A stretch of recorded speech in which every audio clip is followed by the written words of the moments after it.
The law of manifestation isn't wishful thinking. It's the natural consequence of where you place your attention, emotion, and energy. You see, what you manifest isn't what you want.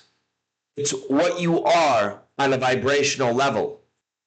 So here's how it works. Every thought you think, every emotion you feel, creates a neurochemical signature in the body. Now, these repeated emotional states form subconscious patterns, and those patterns determine your decisions, your perception, your energy field. The HeartMath Institute has shown that elevated emotional states create coherent electromagnetic signals that radiate from your heart. This is neurocardiology. So in short, you are always 24/7, 365 broadcasting a signal via your thoughts and your emotions.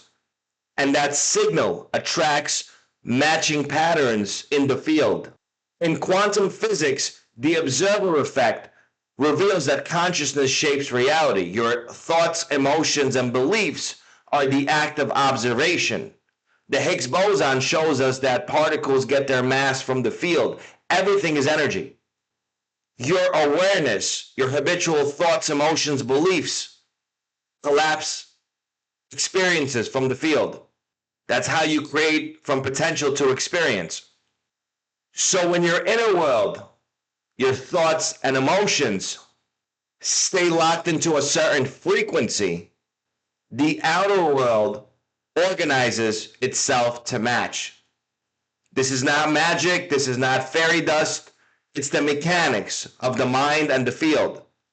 The law of manifestation works whether you are aware of it or not, whether you believe it or not, makes no difference. So the key is to stop creating by default and start creating by design.